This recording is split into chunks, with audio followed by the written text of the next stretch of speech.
The last section of this reading on the Philippine War is what happens at Batangas and kind of this drawdown or the end of the Philippines War. Um, After the uh, Balangiga massacre and what was happening there, Filipino neutrality is no longer accepted by the American troops. And it becomes this, again, like we talked about in class, it really becomes this us versus them mentality.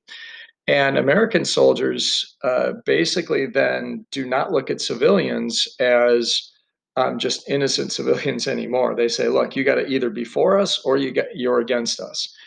And so they would actually ask civilians, "Hey, if you're not going to, you got to prove your loyalty to us."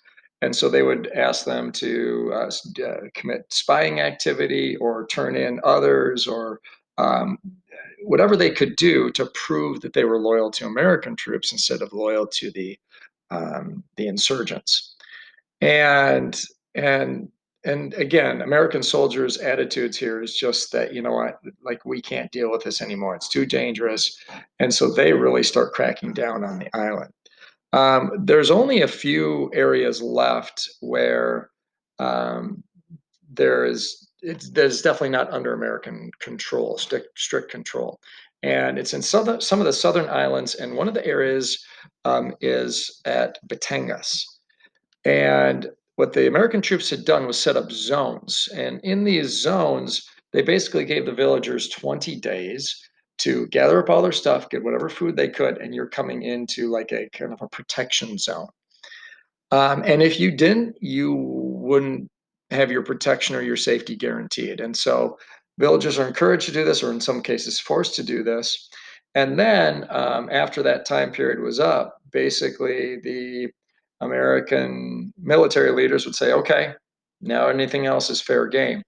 And so they basically declared war on anything outside the zones, including the crops and the animals, and they killed everything. And the idea was, hey, we're gonna take away your food source, and so any of you rebels out there, you're gonna starve to death, and we're gonna find you. And so that becomes the idea. The problem is in the safety zones, conditions are horrible, and it turns into disease-stricken death camps where cholera and other diseases are just running rampant. Thousands of Filipinos die in these so-called safety zones, and because of the poor conditions. And so, some historians figure there was thousands and thousands of people that died in these things.